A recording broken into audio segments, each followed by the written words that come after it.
Hi, and welcome to CJC Online. Thank you for waiting. I know that there was a delay coming on today. We had some of the technical difficulties, and we pray and hope that everything will be fine as we go through our program today on lupus.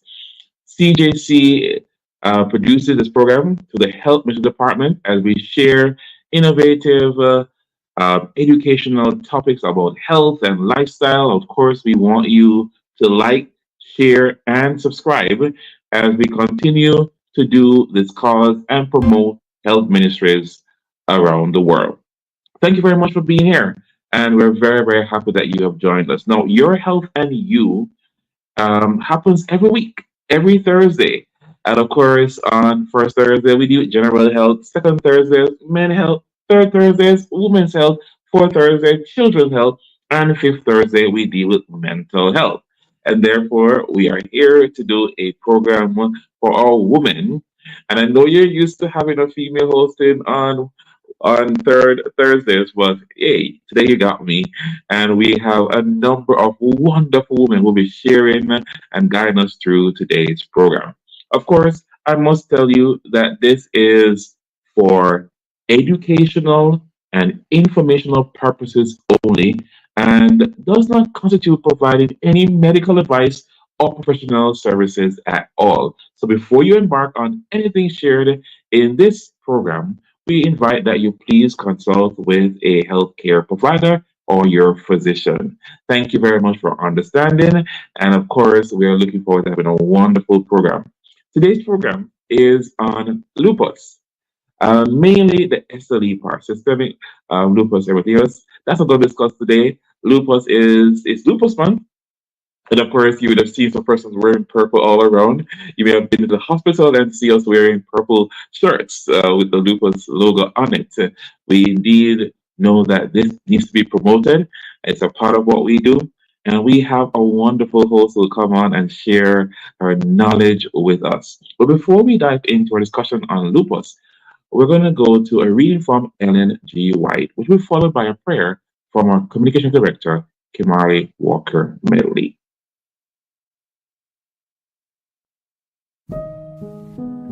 The Outlook. They will be encouraged as they see doors opening for them to enter places where they can do medical missionary work. Having little self-confidence, they give God all the glory.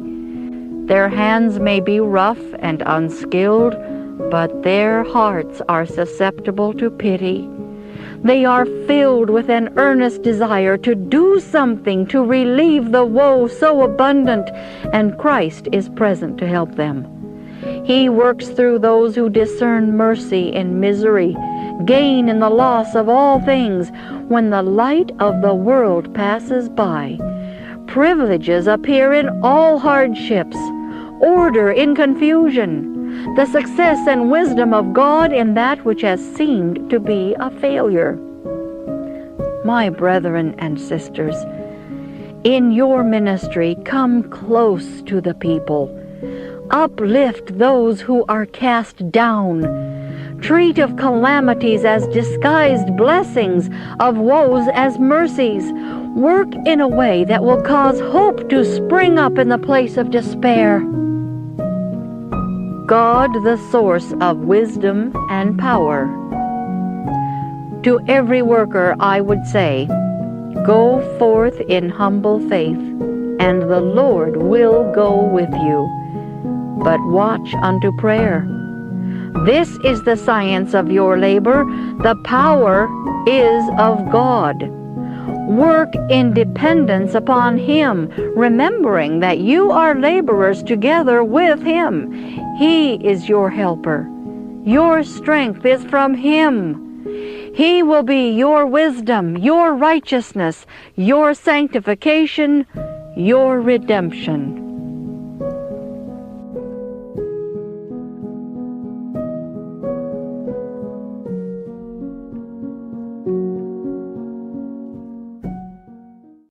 Let us pray. Kind righteous Father, I want to thank you so much for your many wonderful blessings and for your keeping care and tender mercies as we went throughout today. We're indeed thankful that you have brought us here another night to participate in this special program, Your Health and You. Lord, we ask that your Holy Spirit will attend to us and that you will watch over us and protect us. We ask that all things that will be discussed this evening will be of benefit to those who will listen, those who will watch. We pray in a special way for the presenters, and we pray also for those who may be experiencing challenges with this particular condition. I pray, O God, that the information that they'll receive will inspire them and will give them knowledge so that they can improve their living, and where necessary, they can even experience healing. Thank you so much for the ability and opportunity that we have to share you, even through our health message. May your Holy Spirit continually be our guide, and may we be blessed to bless others always, is our asking in Jesus' name. Amen. Celebrations belief. Everyone believes in something. Believing is natural. It happens every day, in plenty of situations, and often goes unnoticed. You might say that the survival of all humans is based on beliefs of some kind. Research has found significant benefits to religious belief. A study of Americans who reached the age of 100 found that religiosity enhanced their health.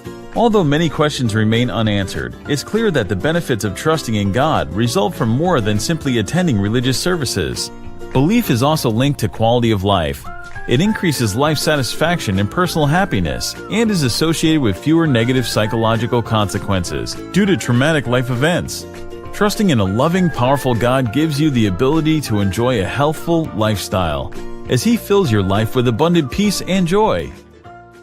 The Seventh-day Adventist Church Central Jamaica Conference, in collaboration with the Christiana and Spalding's District of Churches, presents the Good News Gospel Campaign and Community Empowerment Program. Join us from April 20 to May 18 under the Big Tent at Cobbler Playfield. Come experience power-packed preaching, soul-stirring music, prayer and fasting, marriages, baptisms, baby dedications, free Heart and SDA Trust certification, free health care, RGD services, prizes and surprises. That's the Good News Gospel Campaign and Community Empowerment Program, April 20 to May 18 at the Cobbler Playfield. See you there.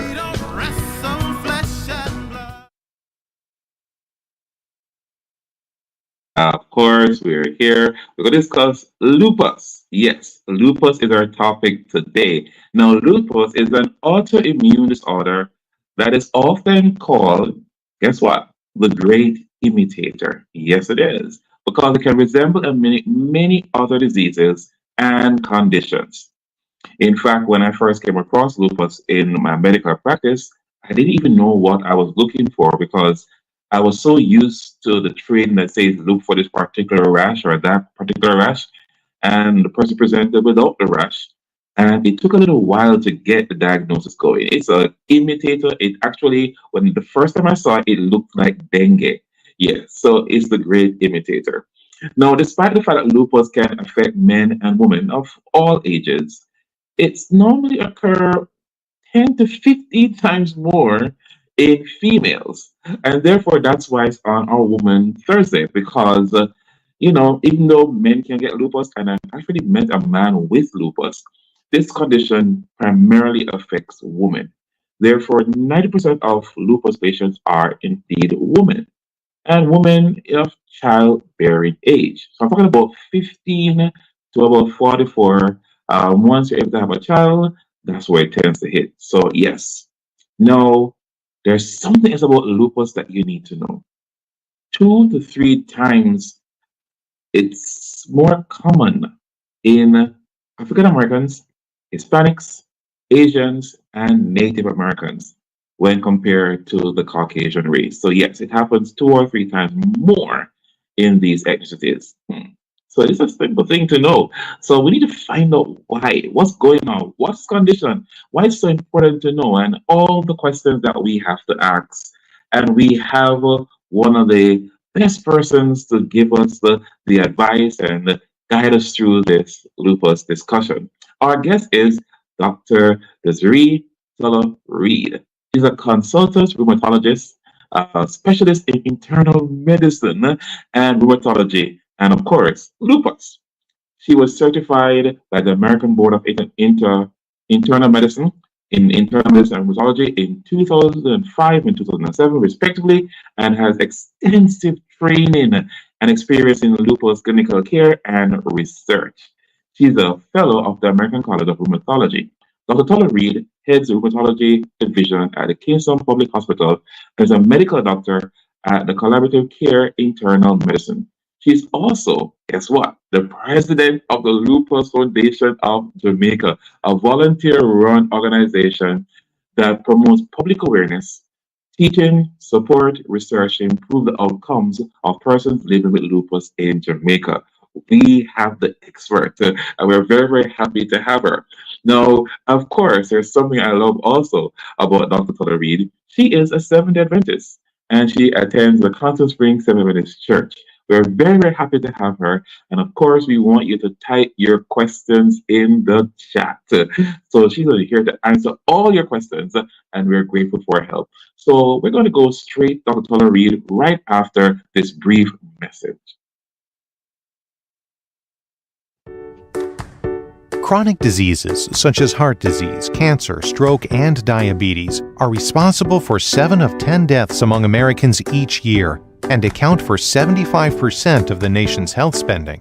Although sometimes related to economic, social, and physical factors, more often it's behaviors such as tobacco use, poor diet, physical inactivity, and alcohol abuse that lead to poor health and contribute to chronic disease. That's a fact. But there's hope. A focus on prevention in our families, churches, schools, and communities will not only improve the health of Americans, but also save a lot of money. A report from Trust for America's Health concluded that investing $10 per person per year in proven community-based programs that promote a healthier lifestyle could save the country more than $16 billion annually within 5 years. So let's live a longer and healthier life and save some cash.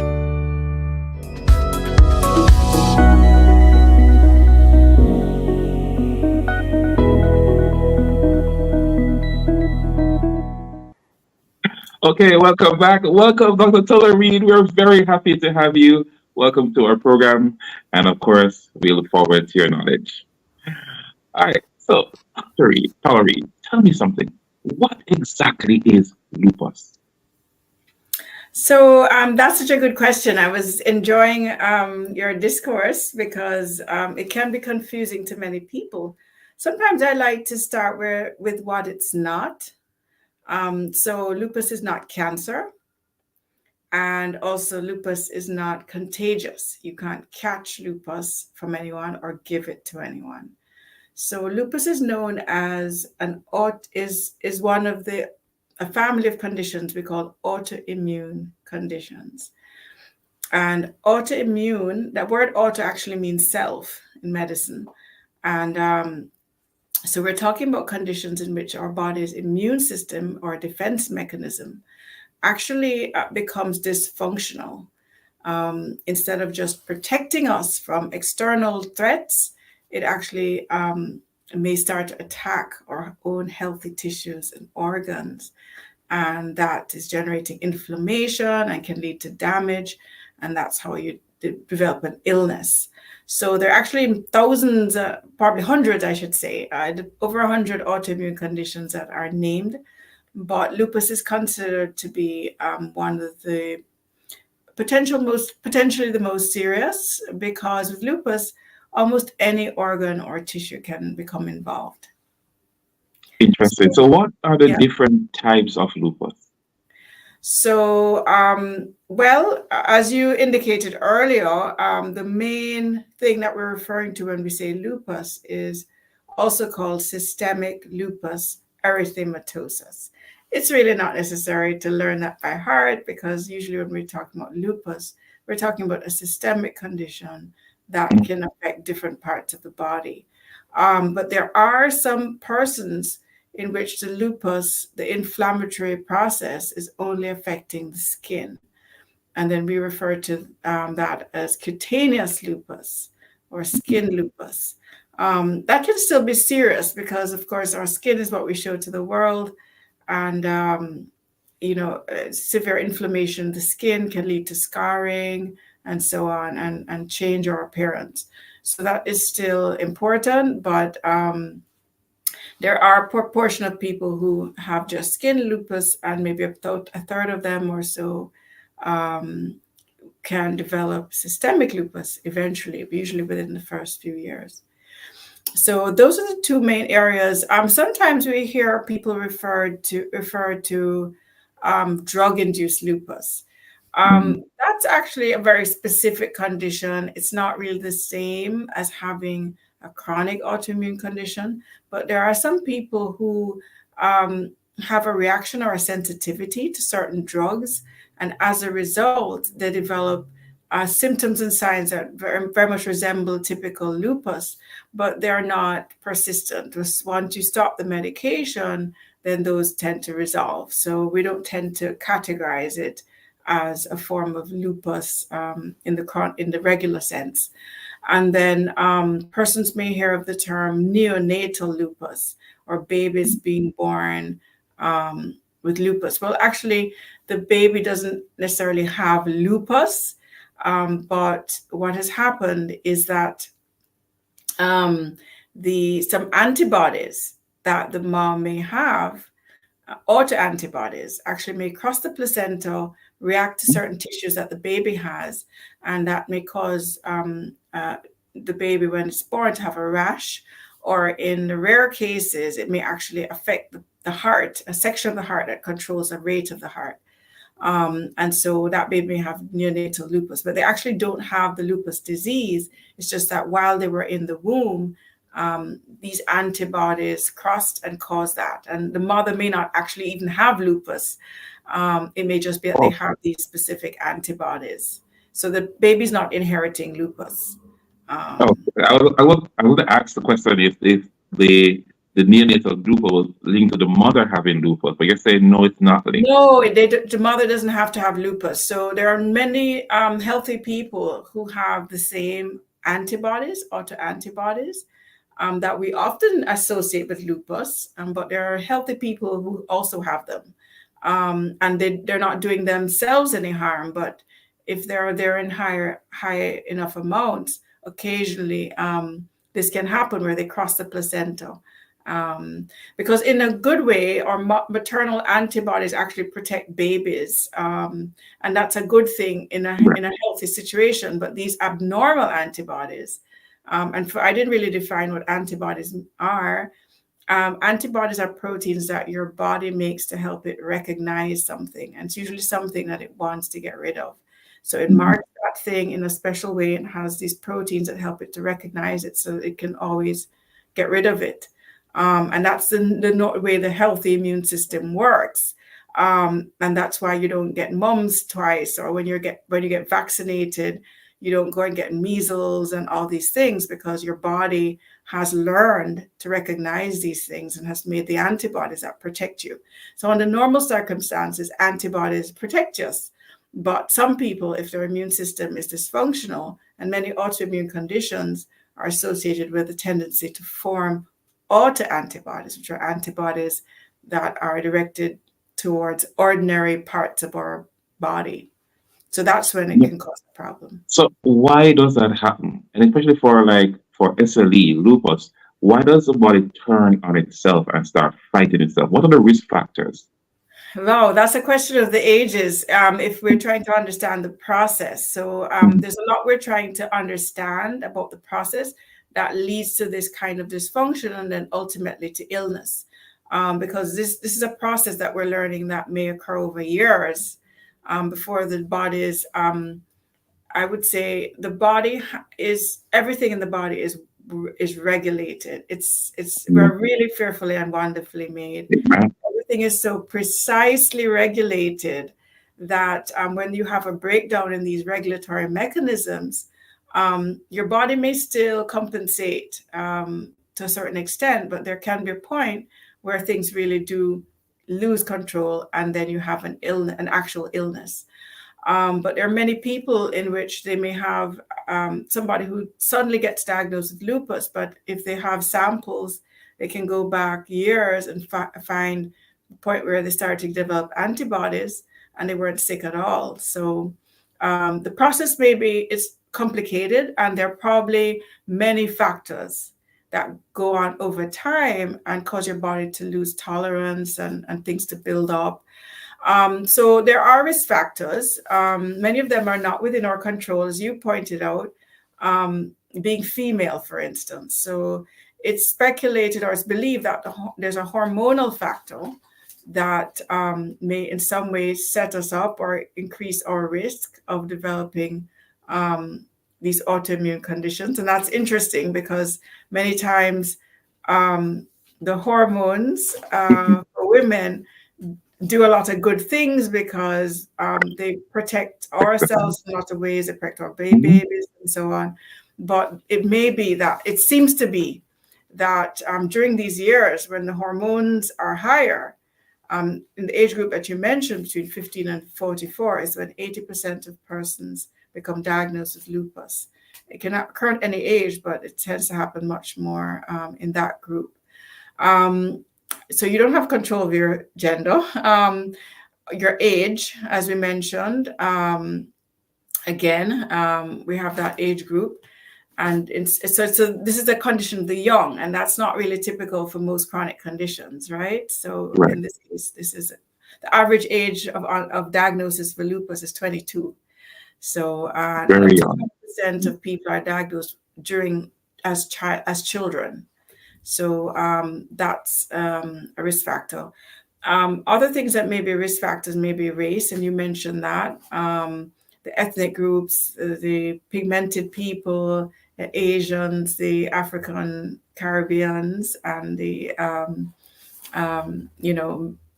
Hispanic people and so on seem to be at a higher risk. That's not fully explained.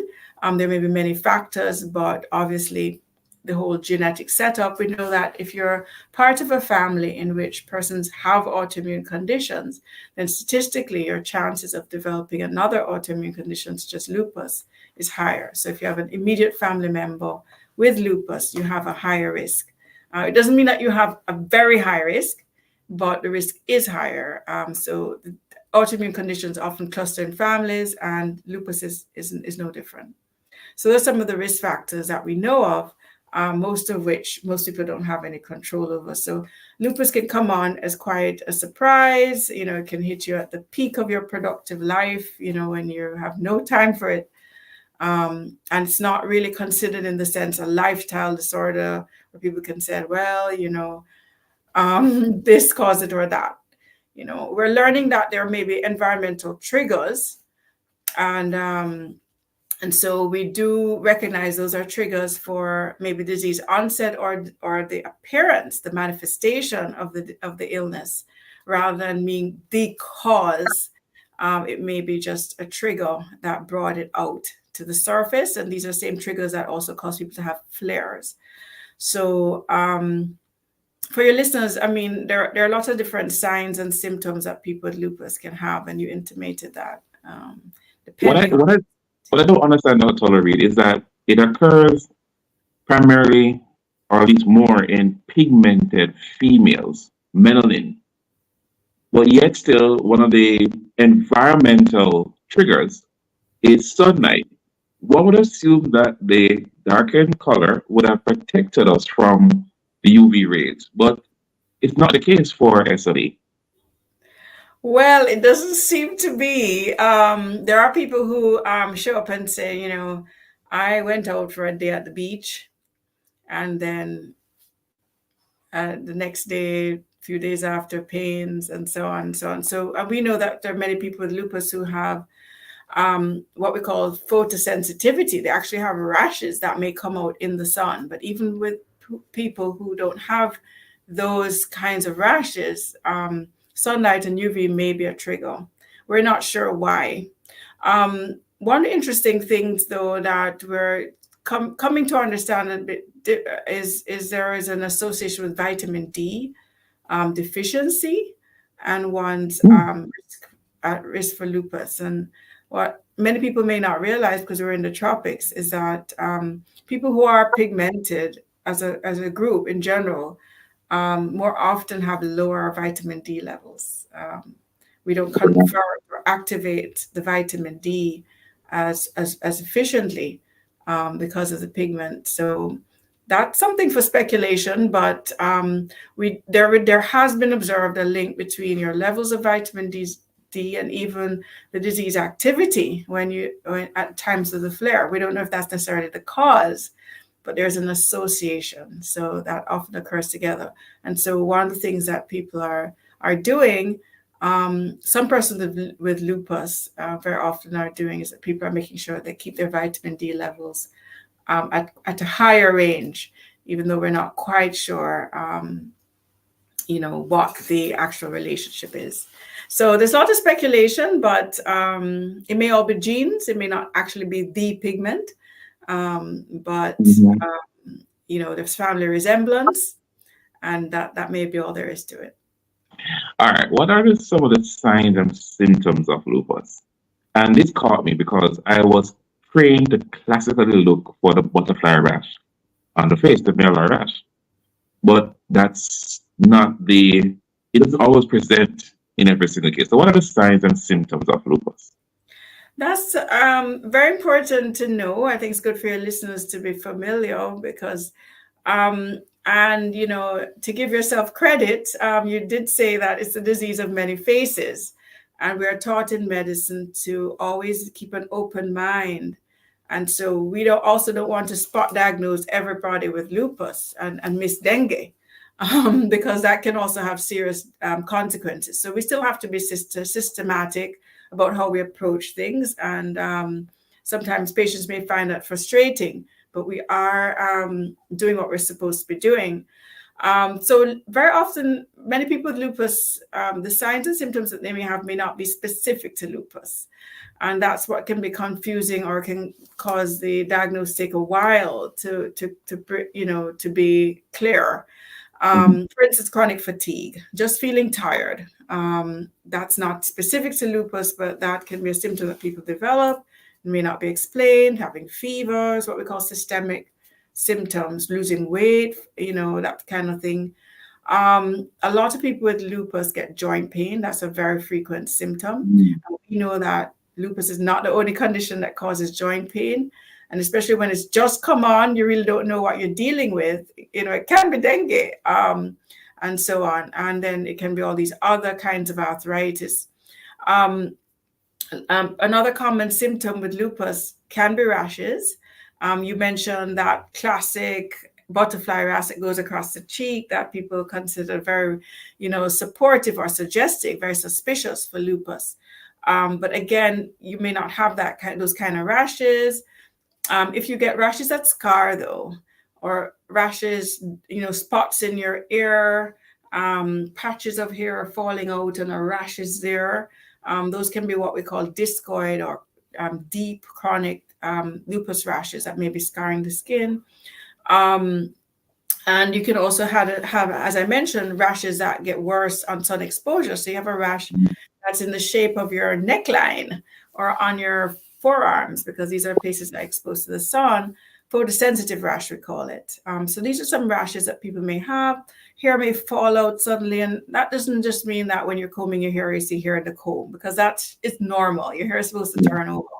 But hair on the pillow, hair visibly getting thinner. I mean, your ponytail is gone, or everybody's commenting on it. Or if the hair falls out in patches, that's even more suspicious than just a general hair loss. So these are some of the symptoms that people may have. Fingers changing color when it's cold. They call that Raynaud's phenomenon, named after the person who described it. It's not exclusive to lupus, but when you combined with these other things, little sores in your nose or mouth. They're not necessarily painful, but they're there. So these can be some of the symptoms that people experience. Swelling of the legs suddenly. Now, there can be all kinds of reasons for people to have swollen legs, but sometimes it can be the first hint, if it's unusual. Get your protein in the urine checked just to make sure that, and that's easy to do in any doctor's office, just to make sure that that's not a sign that kidney involvement, because up to 60% of persons with lupus can develop kidney involvement at some point in their condition. And some people actually even present with kidney involvement. And they may have no symptoms, but if there is a lot of protein lost in the urine as a result of kidney inflammation, then you can have fluid retention. So that can be a cause of swelling. So there's no one symptom that's going to tell you have lupus, but if you have a combination of things, lupus is also a cause of anemia. So many people have unexplained low blood counts, and they find out it's really not, they're not iron deficient. It's not this, it's not that. So you ought to find out why you're anemic, right? Or why your other blood counts are low. No, there are a couple of things I noticed. The particular patient had like red blotches on her nail bed and red blotches all over her fingers. And of course, there was a low platelet count. Actually, all the blood cells were all very low. Why does that occur? Why do you have that little blotching of the nail bed and the little red blotches all over the skin? What's going on with the individual? That's a good question. So it may have been depending on how low that person's platelets are. So for your listeners, the components of blood, there's plasma, which is a liquid part of the blood. And then actually floating in the blood are all these blood cells. And the most numerous ones are red blood cells, and that gives the blood the red color.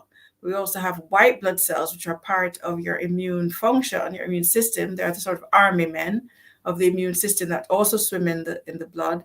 And we also have platelets, which are tiny little fragments that actually help you to clot.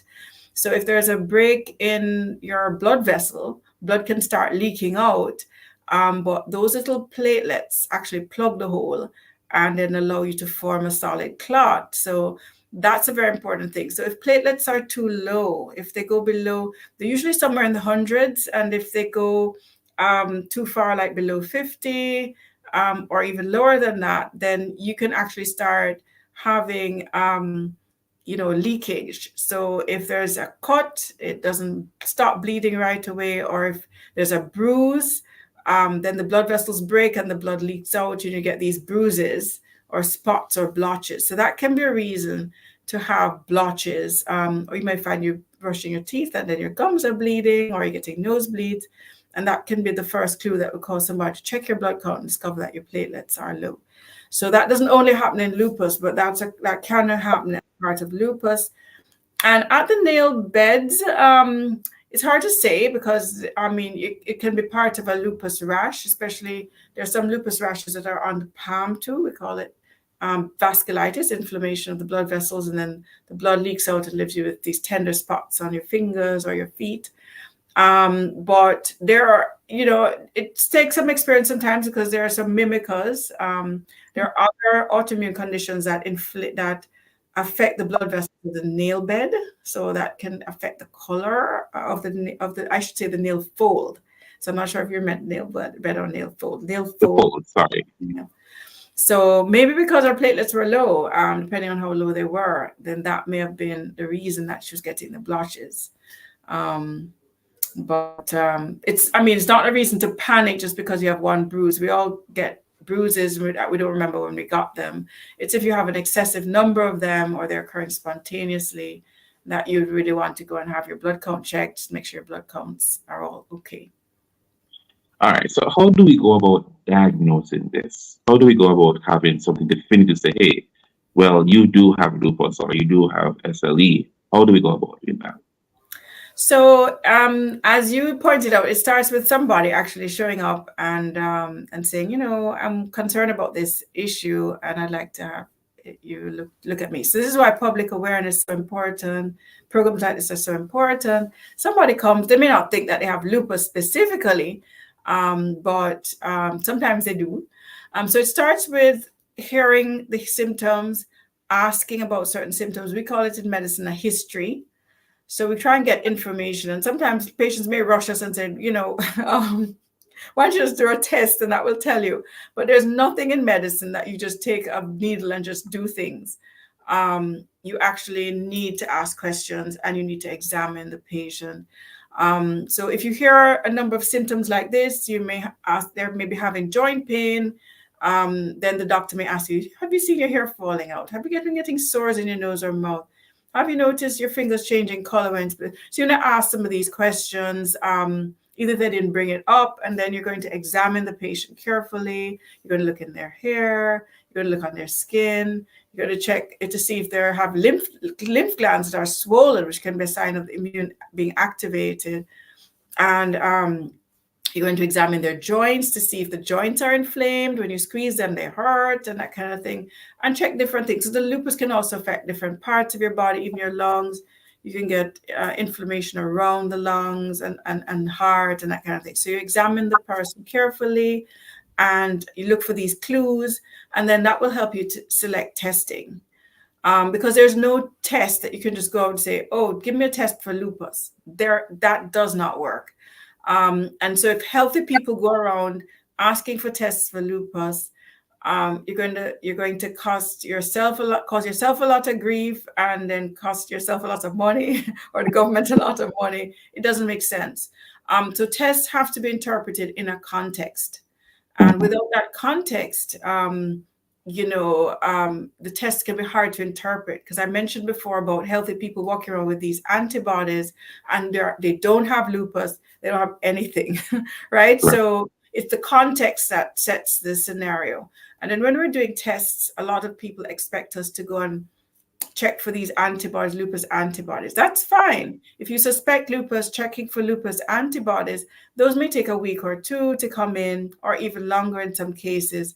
But very often the doctor is checking simple things, checking the blood counts. You mentioned that the person that you saw had low platelets, low white blood cells, low red blood cells. So those are 3 different things that were low. And even though they didn't have a rash, it made you suspicious, right? So these simple tests, getting your kidney function is really important, right?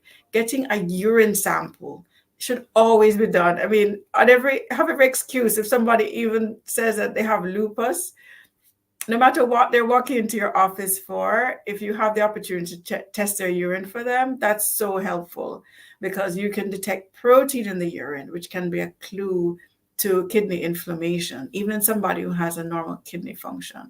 So the persons who have been in the hospital where I work kind of know that if you call me about lupus and I show up and then I have to be going to get a bottle for the patient, I'm not going to be happy, right? Because that's one of the first things that you should check. So these are some of the things that people do, and the picture emerges and it can be put together, and then you can recognize a pattern that says, this person is having an immune dysfunction that is causing a certain kind of illness, affecting their tissue or their organs in a certain way. And then you can say that it's lupus. Just going around with antibodies may not be lupus. And then just having joint pain may not be lupus. It could be another kind of autoimmune condition. So you just don't want to mislabel persons. There are a lot of implications for living with that diagnosis. So you really want to be sure. And so that may be frustrating, but, for instance, I meet a lot of patients who say, my doctor says I have undifferentiated connective tissue disorder, right? And they may find that frustrating, but I always say, oh, that's good, right? So you may have a few things, but you're really not showing the kind of picture that would make us worry. You'll be monitored, but at this point, you don't have lupus.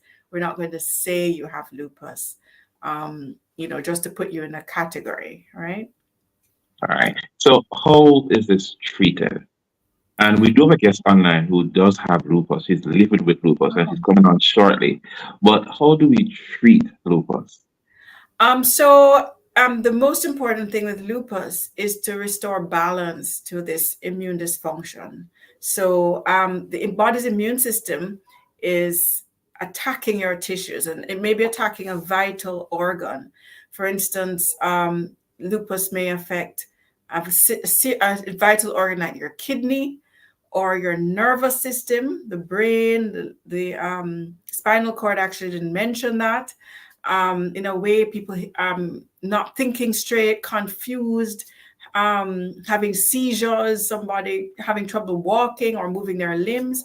So these are quite serious situations, examples of quite serious. Blood counts very low to the point where you could start bleeding spontaneously, bleeding to your brain and that kind of thing. These are situations that are really urgent, really risky, and you have to shut down that inflammation immediately to prevent that person from succumbing to the condition, or to prevent them from developing permanent organ damage if you take too long. So the point I'm making is that lupus can vary a lot in terms of how people present: mild things, moderate, or more serious manifestations or complications. And so the treatment is tailored accordingly. And so in those kind of acute situations, you may find people are hospitalized. You may find they're being given intravenous treatments that may include steroids. And then they may be given other things to kind of consolidate and back that up and make sure that you shut down the inflammation before it can cause harm. And then you have persons who may have other serious involvement, but it may be less immediate or less risky, but you still have to shut down the inflammation. So most people with lupus are treated with medicine that helps to either stabilize or suppress that abnormal immune response that is causing damage. So examples of treatments, people expect me to say steroids first thing. Yes. But every lupus patient does not need to get steroids. I would say less than 50% of my patients ever get steroids from me. Wow. So you do not have to take steroids. If you're having an acute problem that you need something to work quickly, then people may use steroids to bring that situation under control. But what we see too often are people living on the steroids, and then you just get steroids, and then they go to different doctors and they refill their steroids, and that's all they take. And then long-term use is not recommended for steroids. Steroids are used for flares and for acute treatment, quick response to bring a situation under control. Another medication that's used a lot is hydroxychloroquine, otherwise known as HCQ, the patients call it for short. And people may have started hearing that name during COVID because people were hoping that it would help to prevent or treat the COVID. Not sure if it actually ended up being that way, but you can see why, because it is an immune stabilizer, and a lot of the harm that was happening with COVID was inflammation would occur after the infection. So in lupus, hydroxychloroquine is considered one of the most essential treatments. Everybody with lupus will get that unless they have to have a very good reason not to be getting hydroxychloroquine, because it doesn't suppress your immune system and put you at risk for infections, but it provides background stability. And it also may prevent what we call cardiovascular complications, lowers your risk of those substantially. So that's considered a basic treatment.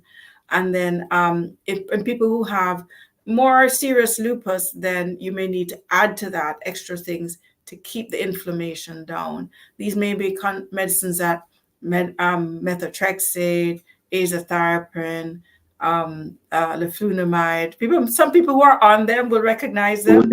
Right. Cellcept and so on. So they choose them depending on how the lupus is affecting you. Mycophenolate and so on. Even rituximab, that's a new one. And overseas we have belimumab and so on. And there are a number of them that are actually coming on the market now after a long time. We really didn't have any medicines that were specifically for lupus. We were borrowing them from the treatments that we used for rheumatoid arthritis.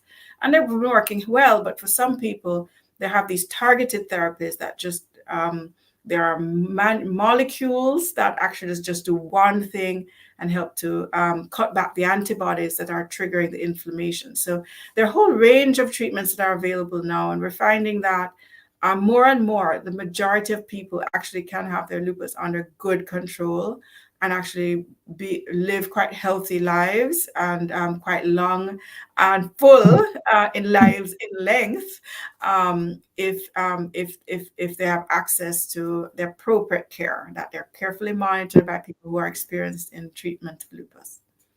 Sounds good. And I guess not living on steroids is a blessing to some people. Yes. So I'm going to bring in now our special guest, Desireen McFarlane. She is an author of the book I Got Shoes. She's a speaker, she's a singer, she's a human resource consultant for businesses, and she's a member of the former SDA Church. And therefore, welcome, Sister McFarlane. How How's it been for you living with SLE? It's been good because of my approach to lupus. Just a little bit of background. I started having symptoms at 23. So yes, 1992. I started having symptoms, and everybody was saying it's something else. Then the hair loss started in 2004. So I had to get rid of my hair. I had what I call islands in my hair, the sores and the stuff. It just wasn't feasible. And I had, well, as you can see, I have very thick hair. So that was an issue. But I went through the official diagnosis process in 2006. And on my birthday, on the 20th of October in 2006, I was diagnosed with lupus nephritis. I had to do a biopsy in order to confirm, but the signs were there because of the level of protein in my urine. So I could identify with much of the things that doctor was speaking about. Some of the things, the issues that I have, the thrush in my mouth. I mean, I had to, if I'm speaking now, I'd have to like go like this and it fell out. It was very embarrassing. Yes, the severe joint pains, swollen hands, face, feet, low energy, brittle nails, numbness of muscle spasms, rashes under my arms in particular.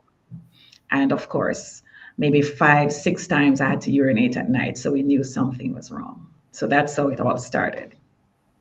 But when we see you today, when we see you perform, we see you sing, when you belt out those gospel songs, it doesn't appear that you have this chronic illness. So, what do you do to take care of you that you're able to function at this high capacity, working with business consultants and all these things? What do you do? Okay, so I think for many people, and I didn't have a doctor like Doc here because based on the stage that I was at, I was told that I was terminal. So I had to decide that I had lupus and it didn't have me. So it started with my mindset. I was alive and I felt like I was terminal anyway, because it's appointed unto man once to die. So that didn't bother me because I do not fear death, but I was alive and I rather focus on that. So the first thing I did was I had that mindset that it didn't matter what the doctor said to me. I was going to focus on the fact that I was alive and I would do everything in my power to stay well. There was a toss up between my two doctors about whether I should go on, what does the kidney people, I had it in my head and it just went out. Dialysis, right. Now, I had two doctors. So I had my primary doctor was a herbal doctor, and the specialist was, of course, a regular doctor. And he just, it's so bad, you need to be on dialysis. And my herbal doctor says, well, you're not on dialysis. You have lived all this time. Yes, it's bad, but I feel that there is something we can do. So again, I had a doctor on my side who felt that I could live, and because at the point of which I finally got diagnosed, they were shocked that I was walking around. But then I had taken the decision in 1992 to become a vegetarian, mostly vegan. So it was said that the work that my kidneys and my liver was doing was minimal compared to most people if I was having meat and cheese and eggs and all of those things. So we were working with that. You're already on that path. Now, what are the things that you need to do? And I was willing to empty my fridge and my freezer and change my lifestyle completely and do whatever I needed to do to live. And I think that is what most people are not prepared to do. I was prepared to throw away the prescription drugs. Yes, I was on steroids and hydroxychloroquine in favor of all of this. This is many hundreds of thousands of dollars inside here. But my doctor and I worked on finding herbal alternatives. And I still go to the doctor when I have a flare up, and I do get my steroid shots. So my doctor knows that I don't like the medication, so I get the injection instead.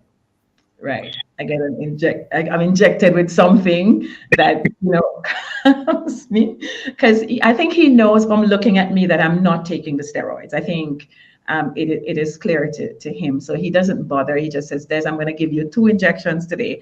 And I think you know what they are. And that is when I have a flare up. And that was when I was in corporate. I was doing a lot of traveling. So I got, very tired. And as much as we got it under control, that when I do my exec profile, my urine, the protein is normal. That's right. But still, we know that it is there. And because I have these moments of the flare up, as you call it, right? So my flare ups is I'll wake up and I'm swollen because sometimes I break the rule. Like on Saturday night, I had some ice cream and I paid the price. I paid the price. So for me, it's diet, it's exercise, it's mindset, is focusing on what I can control. I do shy away from the Lupus Foundation because I went to one event and I felt like I didn't belong there because I didn't see it that way. So you would not see me talk. I stay away because I am on a different path, just the positive mindset path that is working for me. And I didn't want to kind of, because I know that I'm a maverick. I know that I'm outside the regular rules, but it's 17 years and I'm coping, and I rather continue to work with my doctors and not put myself in situations where I start feeling like something is really wrong with me. The one event that I went, I started feeling something is wrong with us, and I didn't like the way that makes me feel. So that positive mindset, I'm powered by faith, hope, and love. I really am. I believe that when I die, I have a hope to live again without this disease. And I think all of that combined helps me. I don't eat the nightshade stuff, so I don't have the bell peppers and the cinnamon and all of those things. Whatever I was told to do, I did it. And I think that's the reason why I'm still here. All right. So, Dr. Tola Reed, you heard the testimony of Esri. So tell me, let's deal with the first one. The foundation that you had, the Charitable Foundation, Lupus Foundation, doing wonderful work across Jamaica. But she said that she felt like she was, her disease was her label. And she did not want to be characterized by that. Dr. Tola Reed, I know you're a positive person, very energetic. Explain the process, because as you lead now, as you continue, yes. How do you respond? Yes, you know what? Yes, everybody's journey is different, and I really resonated with the idea of the positive mindset. And actually, it's interesting that, and I'm really sorry that whatever event that was didn't convey that, but one of the things I think, one of the things that patients sort of are attracted to the foundation, because we are a member-based organization. So persons are members, that's why the organization exists since 1984, is the actually positive mindset, that the positive energy that people get from each other, who can relate, who can share their stories, and who can, that knowing, that recognizing, that sisterhood, that connection, that mutual support, sharing information, and so on. So we're aware that, in medicine, Doc, we talk about the dimensions of health, right? And there's the physical, there's the mental, there's the social, there's the spiritual, and all these are relevant and components of one's health. So, but we're not defined by a disease, or we shouldn't be. And our health is not the absence of an illness or a health challenge. It is a state of holistic well-being. And so these are things that we recognize, is that one influences the other. And all these other dimensions of health are legitimate aspects of health.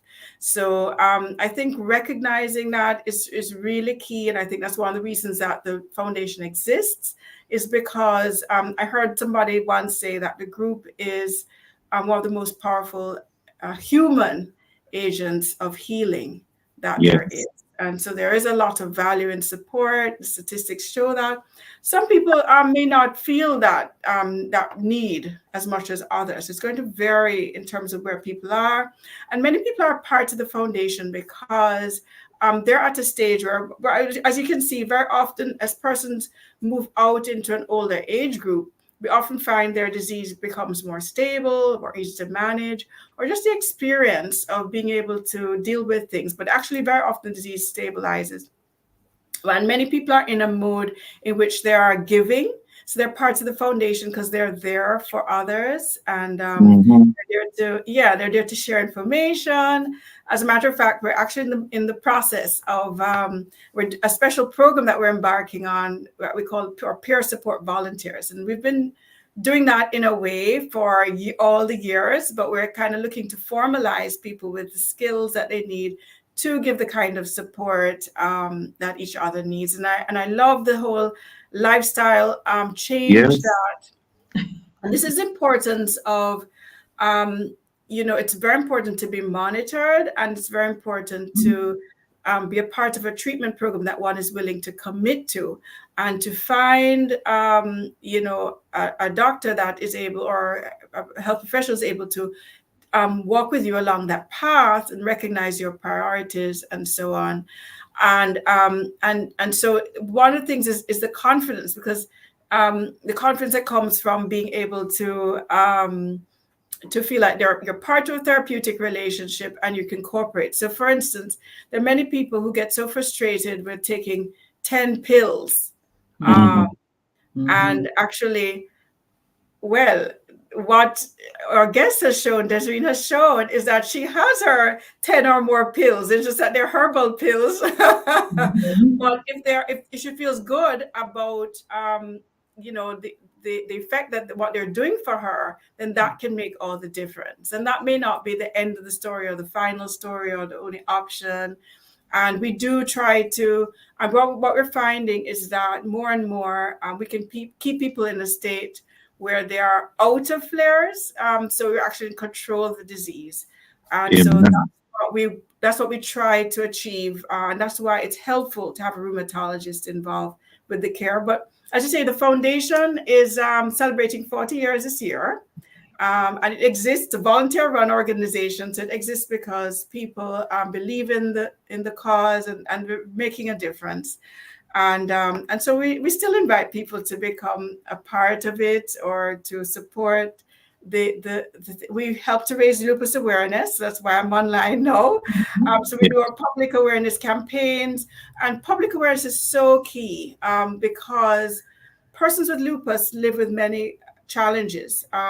One may be living with actually debilitating symptoms related to the disease, or even the treatments, like steroids are the things that, but there is also the disruption of life, the peak of their productive life. There is the difficulty of living with a condition that may be poorly understood by people around you. So there's stigma and so on. So building public awareness is so important to change that environment and create a more supportive environment, whether the workplace, on Monday we're going into a workplace, or in the community, and also early diagnosis and that kind of thing. And people do need support. Persons are dealing with costs of medications. We do a lot of advocacy. We've found that we can find partners. The government of Jamaica, for instance, subsidized lupus medication quite heavily. So that people are no longer having to be stuck in the steroid cycle. They're now able to access better treatments. In the public sector, they don't have to pay at all. So these are all the factors that make a difference. People like to be connected. They like their WhatsApp group. They like their newsletters. They like to come together. Sometimes we get together just to have fun, and so on. So we're doing a lot of more focus as well on patient-centered research. And so we're trying to look and understand what are the priorities for the patient and have that be the thing that actually drives our understanding and the things that we look at. So that's where we exist. And I have to agree with you, because when people think lupus, they think steroids. And both of you, Dr. Toller Reed, excellent, trained in critical lupus management, and Desiree is saying, hey, you don't have to go steroids. There are other ways you can actually manage this disease and actually live a fulfilling life. And that's the beauty of coming together. That's the beauty of having Lupus Foundation providing support. There's another issue that was raised earlier, and it had to do with um, the type of foods we eat. Now, Sister Mafani mentioned that, hey, there are certain foods that just led to some triggers. I should mention dairy, ice cream. In your practice, Doc, do you find that there are some foods that SLE patients should really avoid and others that really help to promote a better health? Yes, actually, there's a lot of variations. Let's just put it that way. And it may have to do with constitutional things, genetics, maybe many factors. But one thing we know in medicine is that gut is king. And so at the gut, the gut is actually probably the largest collection of immune tissue that we have. And the gut is the gateway to a lot of things. And so we do recognize that depending on what is happening in the gut, this can actually alter a number of things that are happening at the immune level. So that is well recognized. And I don't think anybody's managed to make that knowledge quite into something you can sell. Well, except in the herbal side, yes, I think so. There's a good market running there with things that are supposed to be gut friendly, but definitely our diets can play an important role. In general, what we find is that different approaches affect different people to different extents. So we encourage people to be really observant about things that trigger them. We may share with them some of the things that are common triggers and say, have you noticed or can you tell? And sometimes they're really not sure, because if they're having something that they have every day, they may not notice a trigger. So there are some people, for instance, who are sensitive to wheat and wheat products, especially in the modern times. We have what we don't necessarily are using sprouted wheat, and we're not using the ancient grains wheat. We're using modern forms, and they're processed differently, and we have a high level of gluten. And so most people probably have a little gluten every day. So if they were sensitive to it, they wouldn't know until they make up their minds to eliminate it. And then, of course, they could always experiment by reintroducing it and observing what happens. So you can experiment on yourself. Some people, I know that my colleague, my naturopathic physician, who I co-manage many patients with, is not dairy friendly. So she says, you know what, forget the dairy. Okay. And we know that there are triggers for certain arms of the inflammatory cascade that dairy may be a trigger for some people. So that I have no problem with that. And one of the things that we know is that many people depend on dairy thinking that they need it for the calcium, they need it for certain nutrients. And then we have to remind them that there are lots of plant-based sources of calcium. Broccoli is very high in calcium, Yes. a lot of nuts are high in calcium, and beans, soybeans, and kind of things. So there's lots of ways to get your calcium, and they may actually be of better value because your gut is calm, right? It might be absorbed better and that kind of thing. Vitamin D, can be sold as supplements. It's not found in food, unless it is dairy. But you take some vitamin D supplements. And if you have lupus and sun is a trigger, you may not be able to go out there and sunbathe all the time without triggering. So what vitamin D supplementation is something we also encourage people to do, and just to make sure that they keep their levels up, especially since many of them may be avoiding the sun to avoid flares. So everything is a delicate balance. I heard, the nightshades, your Desiree was just sharing about nightshade vegetables being a trigger for many people, those tomatoes, the sweet bell peppers, and the Irish potato, what we call Irish potatoes, and those things. Eggplants, these are healthy foods. But in some people who have don't have a balanced immune system, there can be triggers. So this is why we're all different. Everybody's different. We all have different situations. And when we talk Yes. about a healthy diet, there's not a one size fits all situation. Is that Right. it's a process, and just having somebody who's knowledgeable who can help to deal with that. I don't have a conflict with the naturopathic doctor that my patients co-manage with, because she knows, she doesn't tell them, come off all your medications and just bad, because she knows that whatever is happening, if the patient is able to adapt to it and they're getting benefits from it and they get better. We doctors love to reduce medications. We love to take away Yes. medications. Exactly.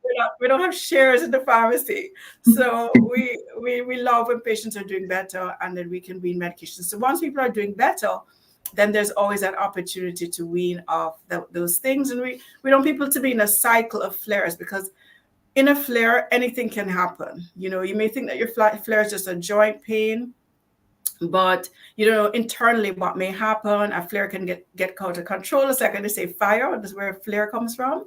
It can seem small, but it can actually get out of control. So we try to monitor, and sometimes the lab work and the different things that we do can allow us to stay ahead of the game, predict when things may be happening or maybe about to happen, and just make sure that we want people to have a really stable and predictable life, not living on a yo-yo or wondering what they'll want to do for day. And another thing that we're emphasizing is cardiovascular health. And that's one very positive thing that you get from a plant-based diet.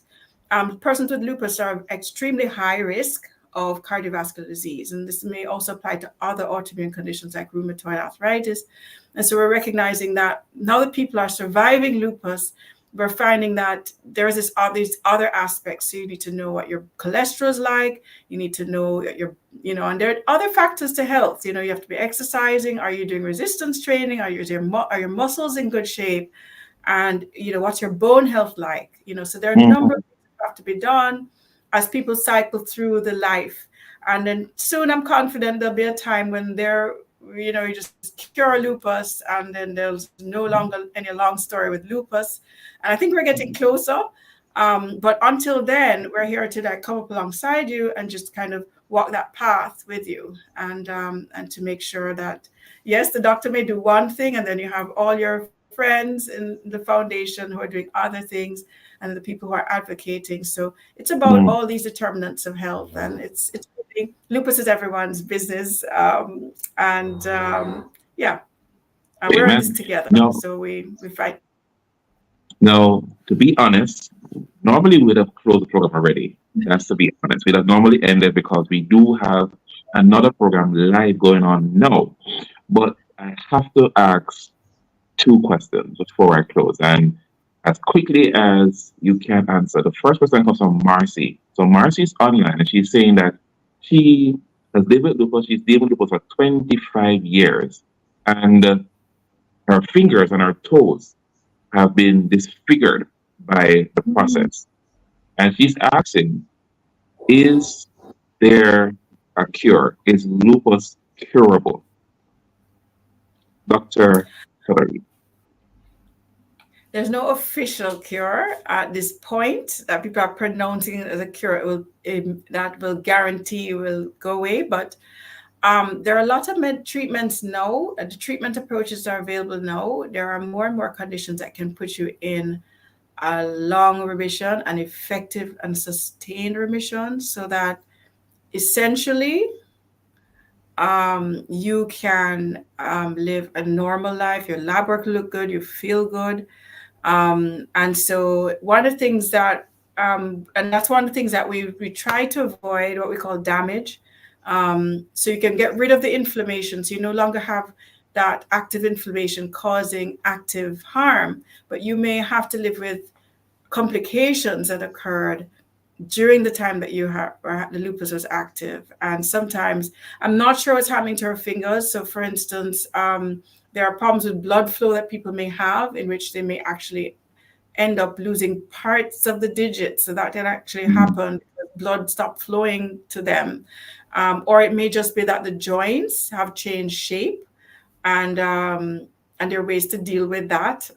But we'd like to prevent those things, and so people are not necessarily carrying. But they're scars of battle. But one of the most important things is that you win, and that we keep the enemy under control. So you have to know to keep an enemy under control. You have to know where he is, keep it in that corner, and suppress him and lock him up. Right. So that's one of the things and so you can be free to live your life. And so that's one of the things that we try to do with patients, is just to make sure that they are free to live their lives, because this enemy is not they're constantly interfering and intruding. So there's a lot of hope, and that's a great. Soon as we start speaking, is that fear of what is going to happen to them. They may know somebody that was famous and who died from it, etc., etc. And I think that's one of the things that I counsel people about. You have to have acceptance. You have to accept, if you went through the diagnosis process, you have to accept that you are now dealing with this. Trying to think it away, trying to fear what's going to happen to you. And then I agree with Doc, if you're working with a doctor, follow your doctor. I do give advice as to what I use, but I also am aware that what I do is extremely expensive. So if that person cannot afford that kind of thing, maybe that's not the path for them. So on every platform that I am on, LinkedIn, Instagram, Facebook, I share my journey, especially with anybody who is dealing with an autoimmune disease and think or condition and think that their life is over. How do you ensure that you control your inflammation? Because that's our problem. Doc is perfectly right. That is my problem mostly, to control the inflammation. And one of the things that I find is stress and worry. So I do help a lot of people. There are some who have gone my way who can do it, and there are some who are still working with their doctors, and there are some who are just fearful of dying. And it's very difficult to pull them out of that, to say you're actually going to die. So focus on living right now. I do not know if that's something that the Lupus Foundation kind of push. I'm going to try to get involved. I'm buying in, Doc. I'm buying in. I'm buying in. But that's what I do. I just really try to help people to understand, while you're alive, don't be dead while you're alive. Live. Find out what you need to do to live. Amen. I love that. I love that. I love that. I love being on the foundation WhatsApp group, because every morning it's like, something inspirational. I love your energy, Desiree. We hope that we'd be love to have you, come link up with us sometime. Yes. Really Yes, story. definitely.